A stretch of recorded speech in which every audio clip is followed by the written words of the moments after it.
Hi everyone, आज हम शुरू करने वाले हैं चाइल्ड डेवलपमेंट एंड पेडागोजी का प्रैक्टिस सेट नंबर 9। चलिए शुरू करते हैं। क्वेश्चन नंबर 1 देखेंगे। जीन पियाजे was option A biologist, option B neurologist, option C psychologist या option D none of the above. तो सही आंसर क्या होगा? जीन पियाजे वाजे psychologist.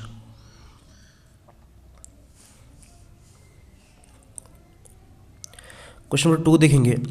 Learning depends on cognitive development, option A always, option B sometimes, option C never या option D none of the above. तो सही आंसर क्या होगा?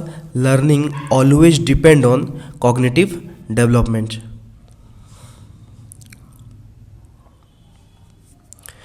क्वेश्चन नंबर 3 देखेंगे। Which of the following is not a sign of being gifted? Option A imaginative thinking, option B poor personal relationship, option C creativity, option D none of the above. तो सही answer क्या होगा? Poor personal relationship is not a sign of being gifted. Question number 4 देखेंगे। In the classroom situation administrating a diagnostic test before और during instruction refers to formative assessment. Question number 5 देखेंगे। Days is not a product of learning, option A skill, option B knowledge, option C maturation, option D none of the above. तो सही answer क्या होगा? Maturation is not a product of learning. Question number 6 देखेंगे। Stanford Binet test measure option A personality, option B reading efficiency, option C intelligence या option D none of the above. सही answer क्या होगा? Stanford Binet test measure option C intelligence. Question number 7 देखेंगे। The basic unit of heredity is gene. Question number 8 देखेंगे। Mental age and chronological age of a student are 8 and 8 respectively, then his IQ would be। अच्छा, IQ का formula क्या है? IQ equals to mental age by chronological age into 100। Mental age दिया है कितना? 8 और chronological age जो है वो भी 8 इंटू 100। तो आंसर कितना निकला?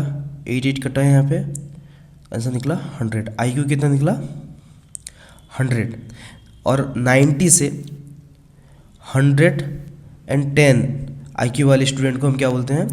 Average level student. तो यहाँ सही आंसर क्या होगा? Option B of A average level.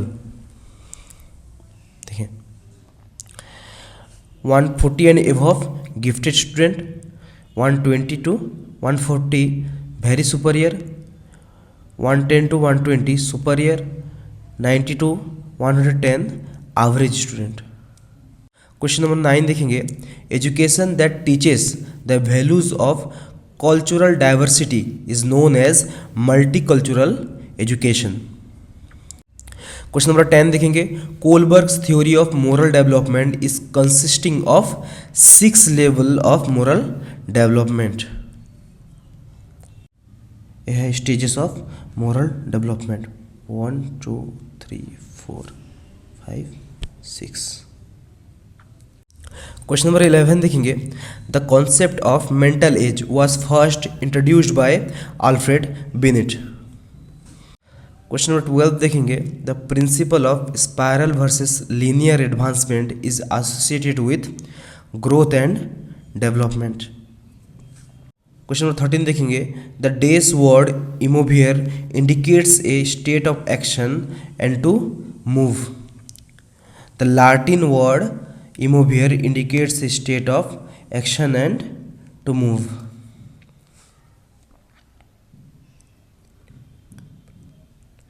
Question number 14 देखेंगे। Thematic appreciation test is a device for measuring personality. Question number 14 देखेंगे। Drawing a geometrical design is a type of motor learning. देखिए motor learning जो है वो दो तरह का होता है, ग्रॉस मोटर स्किल और fine motor skill. Gross motor skill में आता है it includes large muscle activities like running, walking, climbing. Fine motor skill ज़्यादातर जो हम अपने फिंगर्स से करते हैं, writing, drawing. It includes the coordination and movement of small muscle like writing, drawing etcetera. तो यहाँ सही आंसर क्या होगा? Drawing a geometrical design is a type of motor skill learning. Question number 16 देखेंगे, which of the following is not a structural element of personality as proposed by Sigmund Freud? Option A, id. Option B, superego. Option C, ego. Id, superego, ego, these are the structural element of personality. तो सही answer क्या होगा? Option D, none of the above. Question number 17 देखेंगे, acceleration is a measure which is generally used to solve the problem of academically backward children.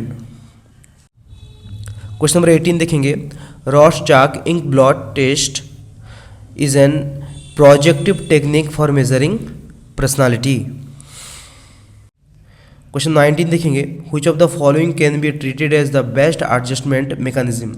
Option A rationalization, option B regression, option C repression, option D none of the above. तो सही answer क्या होगा? Rationalization treated as the best adjustment mechanism.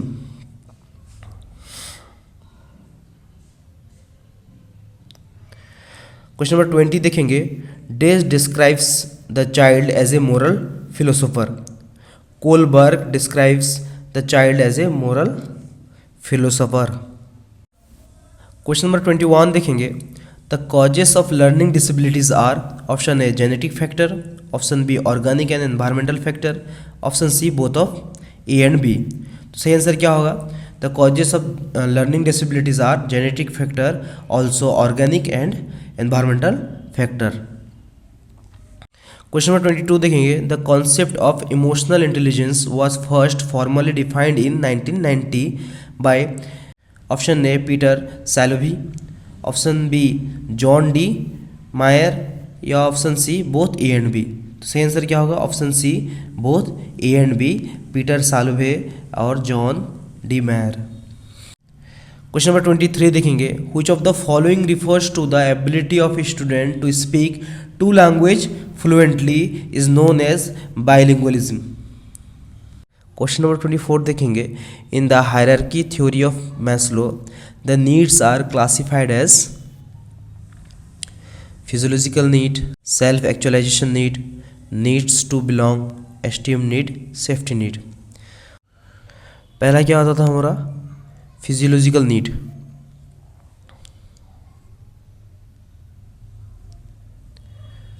One physiological need, second security need या safety need, 5 फिर आता था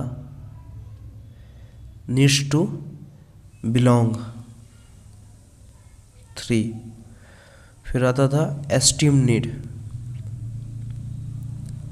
4 फिर आता था सेल्फ एक्चुअलाइजेशन नीड। तो सही आंसर क्या होगा? 1 5 3 4 2, 1 5 3 4 2। सही आंसर होगा ऑप्शन सी। क्वेश्चन नंबर 25 देखेंगे, फिनलकीटोनुरिया PKU which may lead to mental retardation is a metabolic disorder.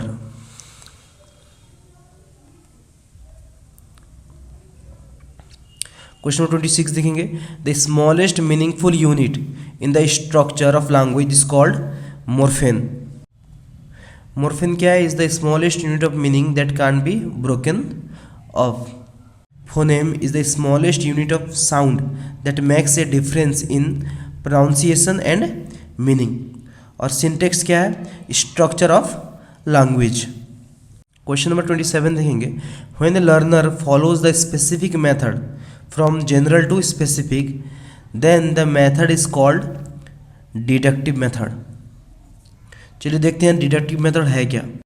The deductive method is based on deduction. At first the rule are given, then the student are asked to apply this rule to solve more problem. Deductive approaches proceed from general to specific, unknown to known, complex to simple, formula to example. वहीं पे दूसरा method क्या आता है, inductive method. Inductive approach is based on the process of induction.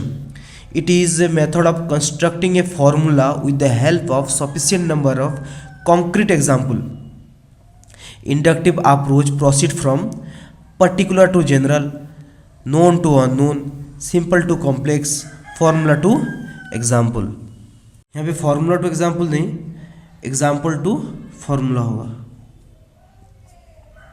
Question number 28 देखेंगे. Who assume that every function of a child cultural development appear twice, firstly interpsychological, secondly intrapsychological. सही answer क्या होगा, option C Vygotsky. Question number 29 देखेंगे. Operant conditioning theory was advocated by B.F. Skinner. Question number 30 देखेंगे. Ivan Pavlov was an, option A American psychologist, option B German psychologist, option C French psychologist या option D none of the above.